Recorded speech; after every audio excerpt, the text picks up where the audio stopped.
За би 2 сарын сүүлээс 3 сарын ихэнх хүртэл Таиландын Пхукет рүү ээж аав хоёртойгоо нийт 12 шөнө 13 өдрийн аялал хийсэн.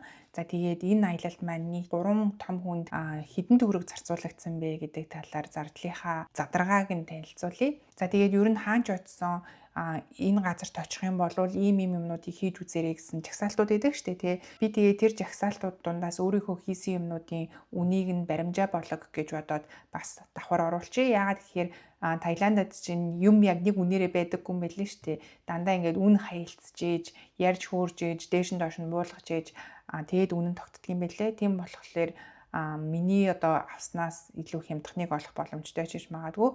Эсвэл бас хүнд хитрхи их мөнгө төлөөд луурдуулчихгүй тул нэг юм баримжаатай болчвол зүгээр ах гэж бодоод энийг бас давхар хэлжээ гэж бодлоо. За тэгээд нийт 12 шөнө 13 өдрийн аялалд 3 том хүн нийтдээ 8,000 австрали доллар зарцуулсан. За энэ нь Монгол мөнгөөр бол дунджаар яг 20 сая төгрөг болж илээ.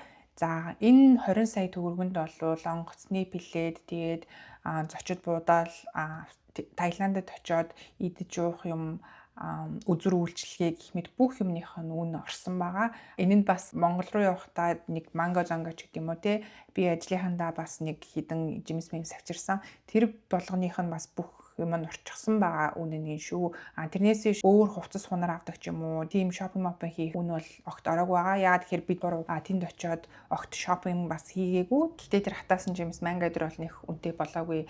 Өсрөөл нэг 150 австрали доллар болсон болов уу гэж бодож байна. За би Таиландын аялалдаа өнгөрсөн оны 12 сараас буюу нийт 2 сарын өмнөөс ер нь бол бэлдэж эхэлсэн. Энэ нь гэхдээ ер нь бол жоохон төхөөлж яагаад бэлдсэн хугацаа байсан л та. Магадгүй би нэг 9 сараас ч юм уу те зочид буудал лидрээ захиалсан байсан болвол илүү хямдхан зочид буудал илүү хямдхан онгоцны билет авах боломжтой байсан байх гэж бодож байна.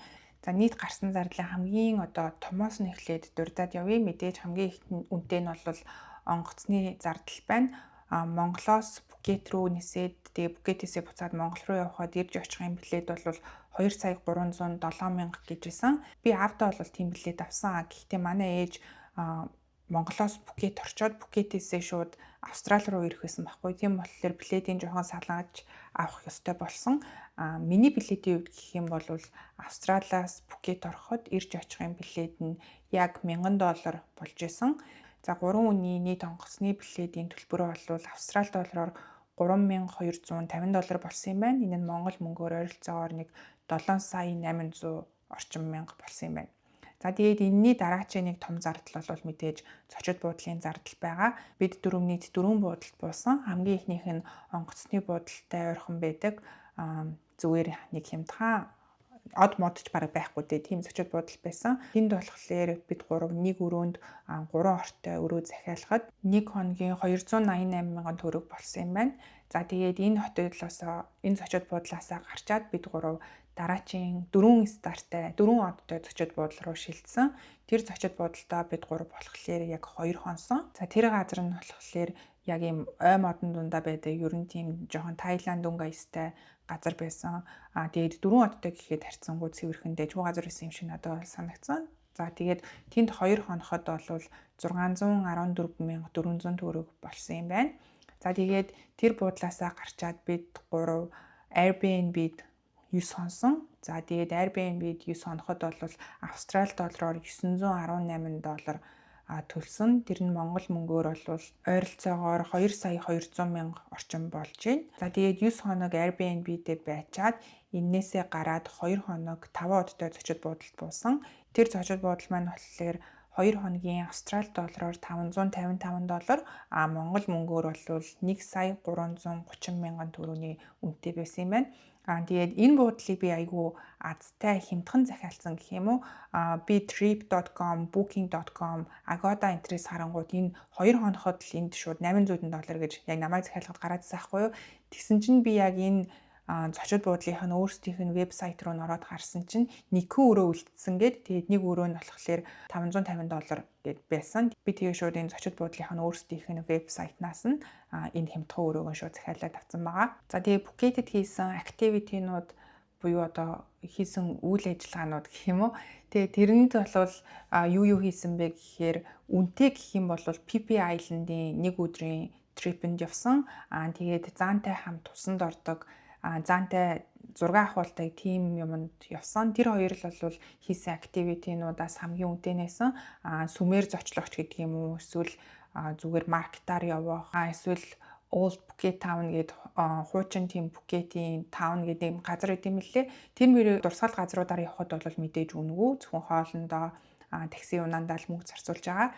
За би PP Island явхад хэдийг зарцуулсан бэ гэхэлэр нэг хүний 2000 баат буюу Монгол төгрөгөөр 230 мянгаыг зарцуулсан юм байна. Тэгээд гуруулаа нийлээд 690 мянгаыг PP Island явахад бол төлсөн юм байна. Миний хувьд бол энэ PP Island-да хамаагүй бага мөнгө зарцуулсан юм шиг надад бол санагдаад байгаа. Бүтэн өдөр айгүй гоё аялалд явчаа. Тэгээд 230 мянган төгрөг төлөхөд бол үнэхээр боломжийн санагцсан. Дээрээс нь бид гурав PP Island руу явахдаа айгүй тийм том завинд сууж авсан байхгүй. Тэрнээс ийм жижигхэн завинд бол сууж явах юм бол бүр хямдхан байд юм бэлээ. Гэхдээ тэр жижигхэн завин нэлээд юм донслогоо ихтэй далайн одоо давалгааг айгүй мэдэрдэг тийм ус онгоц байдаг гэсэн том завин дээр суугаад явхад бол тийм юм огт мэдрээгүй. Тийм болохоор юм гоё завин дээр суугаад гоё газар үзээд дээрээс нь 230 мянган төгрөгөл төлсөн гэхэд бол хангалттай хямдхан үнээр яваад ирсэн юм шиг санагдаж байгаа. Харин тэр зааны аялал нь болохоор нэг хүний 900 баатыг бид гурав төлсөн. Гэхдээ энэ нь яг нэгэн цагийн л аялал байсан байхгүй юу? Тэнд очиж заантайгаа зураг авахулна. Тэгээд заанаа ингээд усаар шүршиж заана усанд оруулт юм билээ. Ийм л аялал байсан. Тэгээ нэг хүний 900 гэдэг чинь Монгол мөнгөөр 103 мянган төгрөг болж байгаа юм байна. Тэгээд хоёр хүний 310 мянган төгрөг төлснөө нэгэн цагийн ийм аялалд яваад ирсэндээ арай жоохон үнэтэй аялалд явчуудаа гэж бодсон. Магадгүй өөр газраас хэмтхнийг олж болох байсан ч юм болов гэж бодож байна. Гэтэ нэг сонирхолтой юм юу юм гэхэлэр яг миний очсон газрыг trip.com-оос бүклэх юм бол 900-аас илүү үнэтэй байсан. Эсрэгээрээ яг өөрсдийнх нь вебсайтаас бүклэх юм бол бүр 1400 ч үлээ дээ. 1400 баатын үнэтэй байсан шиг санагдаж байна. Тэгээд надад зуучилсан үнэ нь бол хамаагүй хямдхан үнэ санал болгосон юм шиг байлээ. Гэтэ би яг энэ заантай зураг авахулах болон PP Island-ийнхаа хоёр аяллаа үнийг харьцуулаад үзэнгүүт юм тэнгэр газар шиг хоёр зөрүүтэй үн байгаад байгаа байхгүй юу. За тэгээд би заантай аяллаа авахаас өмнө ойр хавьд байдаг ер нь нэлээд олон тийм газруудаар явж үнийн судалгаа хийсэн. Тэгэхэд бол хамгийн хямдхан нь 900 баатынх л байсан. Тэгэхээр магадгүй заан тэжээх нь айгүй тийм үнэтэй өртөгтэй байдаг учраас энэ аялал юм үнэтэй байдгийг бас үгүйсэхгүй юм. За ингээд активитинуудын тухайд бол хамгийн их мөнгө зарцуулсан хоёр нь бол энэ л зүйл байна. Хоолны тухайд гэх юм бол бид гурав ер нь бол дандаа нэг хоол аваад хажуугаар нь дандаа нэг смути ч юм уу нэг уух юм авсан. Тэгээд нэмээд дандаа нэг манго стики райс ч юм уу эсвэл нэг торт ч юм уу дандаа хувааж авч идсэн. Тэгэхэд бол хамгийн багадаа нэг 900 баат. Тэгээд 900 баатаас үнэтэй дунджаар нэг 1800 орчмын үнэтэй байсан. Тэрийг одоо монгол мөнгөөр үржүүлэх юм бол 3 хүн нэг удаа өглөөний цай уусан, оройн хоолч идсэн 110 мянгаас нэг 220 мянга орчим төгрөг зарцуулсан байна. Тэгээд миний хувьд одоо 3 хүн 110 мянгаар хоол идчихнэ гэхээр яагаад ч надаа үнэтэй санагдаад байгаа байхгүй. Би сүүлийн 3-4 жил Монголд байгаагүй болохоор жоохон баримжаагүй болцсон байж магадгүй. Яг хөө ингээд Австрали доллараар бодоод үзэнгүүт надад яг хөө хямдхан санагдаад байгаа. Гэхдээ Монголд байсантайгаа бодоод үзэнгүүт 3 хүн 110 мянгаар хоол идчихнэ гэхээр нэлээд л одоо чамин ганган хоол идчихэж байгаа юм шиг л надад санагдаад байгаа. Гэхдээ бидний Таиландд идсэн бол өрдөөсөө тийм үнэтэй ресторан төр бол байгаагүй. Би ямар ресторануудыг их хвчлэн сонгосон бэ гэхээр яг Google Map дээр дандаа 4.5-аас дээш үнэлгээтэй тийм газруудыг сонгосон. Гэхдээ мэдээж хамгийн үнэтэйгээс нь бол огт сонгоогүй. Тийм болохоор надад Phuket бол Таиланд дутаа хамгийн үнэтэй, дээрээс нь бас Монголоос үнэтэй санагдсан. Магадгүй Phuket биш арай өөр эрэг рүү арал руу нь явсан бол энээс арай хямдхан байсан байж магадгүй гэж бодож байна. Ер нь би хүмүүсийн бичсэн сэтгэлдлүүдийг Reddit хэдрээс уншаад хахад бол Phuket хамгийн үнэтэй хэсэг нь гэж бол хэлж байсан. Тэгэхээр ялтчгүй үнэтэй газар нь очсон учраас нэг удаа хоол идэхдээ 100-аас 200 мянга зарцуулаад байсан бахыг үгүйсэхгүй юм. За тэгээд бид гурвын тухайд гэх юм бол өглөө нэг хоол идсэн, тэгээд орой нэг хоол идсэн. Ердөөсөө өдөрт 3 удаа хоол идсэн өдөр байгаагүй. Дандаа нэг 11 12-ын алтад хоол идчихэл орой 5 6-гийн алтад хоол идээдсэн. Угаасаа аюу халуун газар болохоор хоол идэх дур хүсэлч нэг төрөхгүй, бас хоол нэг сайн шингэхгүй байгаа юм шиг санагдаад байсан. Тэгээд өдөрт яг 2 хоол идэхэд л болж илээ. За тэгээ зардлаас гадна нэмэлтээр Таиланд явж байгаа бол хідэн тип хэлэхэд хамгийн ихнийх нь SIM картны асуудал байна. Онгоцноос буунгуудаа бол SIM картаа битгий онгоцны буудлаас аваарай гэж хэлмээр байна. Онгоцны буудлаас нэг 5 минут алхаад ойр орчимд нь 7-Eleven бол зөндөө байд юм лээ. Тэр 7-Eleven рүү ороод авахд бол хямдхан одоо утасны планууд бол зөндөө байгаа. Би яг 14 хоногийн хугацаатай хязгааргүй план онгоцны буудлаас авъя гэхэд Австрали доллараар $35 болж байсан аахгүй юу. Гэтэл ойрхон 7-Eleven ороод тийм 14 хоногийн хугацаатай хязгааргүй дататай SIM авсан чинь $15 гэжсэн. Тэгэхээр онгоцны буудал бол 2 дахин үнэтэй байдгийм байлээ. За мөнгөө солиулах тухайд бол бэлэн мөнгөтэй Таиландд очичоод тэгээд тэндээсээ мөнгөө онгоцны буудлаасаа гараад солиулвал зүгээр. Онгоцны буудал дотроо бол айгүй бага ханшаар мөнгөний сольж авдаг юм билээ. Онгоцны буудлаасаа яг гараад нэг хэдэн алхмын цаана айгүй олон юм ченжүүд мөнгө сольдог газрууд байдаг. Тэр газрууд нь бол хангалттай өндөр үнээр авд юм билээ. Миний нэг хийсэн алдаа нь юу юм бэ гэхлээр би Австралиас Пхукет явахдаа айгүй их хэмжээний бэлэн мөнгө аваа явуулсан байсан. Тэгээд ер нь бол картандаа айгүй бага мөнгө үлдээсэн байхгүй юу? Бүх мөнгөө бэлэн болгоод аваа явуулсан байсан. Тэгэхдээ тэр мөнгөө онгоцны буудлын яг хажууханд байдаг мөнгө сольдог газарт нь солиулах гэснээр энд ер нь онгоцны буудалтай ойрхон юм чинь хүмүүс зөндөө солиулдаг. Тийм болохоор хааш айгүй доогуур байгаа байх. Тийм учраас хотын төврүүгээ ч юм уу онгоцны буудлаас зайдуу очиж байгаа солиулъя гэж бодоод явчихдаг байхгүй юу? Тэгсэн чинь яг онгоцны буудлын хажууд байдаг газруудын ханш нэлээд өндөр. Гэтэл хотын төврүүгээ болоод ирэхээр ханш нь арай бага болоод ирчдэг юм лээ. Тэгээд би онгоцны буудлынхаа хажууд солиулах хэрэгтэй байсан мэлээ. За хоёр дахь хийсэн одоо миний нэг алдаа гэх юм уу? Тэр юм нь юу байсан гэхээр би түрүү хэлсэнчлээ бүх мөнгөө ер нь бэлэн мөнгө болгоод аваа явуулсан байсан. Тэрний оронд Revolut юм уу Wise гээд currency exchange картууд байдгийн мэлээ.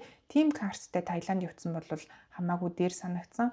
Би ер нь бол тэр картыг явахаасаа өмнө захиалж авсан л та. Гэхдээ мэдээж би юм банкны карт юм чинь ханшиг айгу доогуур л тооцож авдаг байх гэж бодоод тэр картандаа нэг жоохон мөнгөтэй явсан ахгүй юу? Юмыг аж мэдхүү гэж бодоод тэгсэн чинь яг үнэндээ тэр Revolut-ийн ханш нь Таиландд байдаг бүх одоо мөнгө сольдог газруудын ханшаас хамаагүй өндөр байсан гэдэг одоо зүгээр жишээлхэд Revolut-ийн Австрали долларын одоо ханш нь 21.9 байж байгаа байхгүй юу. Гэтэл онгоцны буудалтай ойр орчмын мөнгө сольдог газрын хамгийн өндөр ханш нь 21.7 байх жишээтэй. Тэгэхээр их мөнгөн дээр юм ханшийн жоохон зөрүүч гэсэн ер нь бол хөөрхөн нэг 300 400 долларын зөрүү болоод гараад ирчихэж байгаа юм билээ. Тийм болохоор би хэрвээ гадаадад байдаг хүн Таиланд явах гэж байгаа бол тэр Revolut Wise гэдэг картыг захиалж аваад яваарай гэж хэлмээр байна. Харамсалтай нь би Монголоос Revolut картыг захиалах гээд үзсэн чинь Монголоос тэр картыг захиалж болдоггүй юм билээ.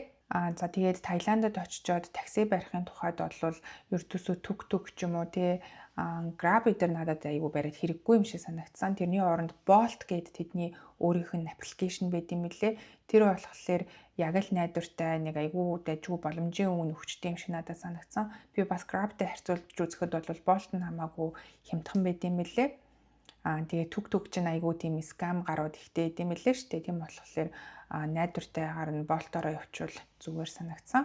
За тэгээ мэдээж халуун ороо явж байгаа, далайн эрэгтэй оронд очиж байгаа юм чинь нарны тос бол заавал авч явах хэрэгтэй. Тэгээ Таиландын нарны тосууд бол надад айгүй үнэтэй санагдсан. Ялангуяа тийм далайн эрэг дагуунаа бич рүүгээ болоод ирэх юм бол бүр үнэтэй болоод ирдэм билээ. Хотын төв рүүгээ юмны үн бол арай бага байсан. За тэгээ миний Пхукетийн аяллаа зардал нэг иймэрхүү байлаа. Надаас нэмж тодруулж асуумаар зүйл байх юм бол комент хэсэгт бичээд үлдээгээрэй. Би дуртай хариулна. За тэгээ дараагийн бичлэгээр уулзъя. Баяртай.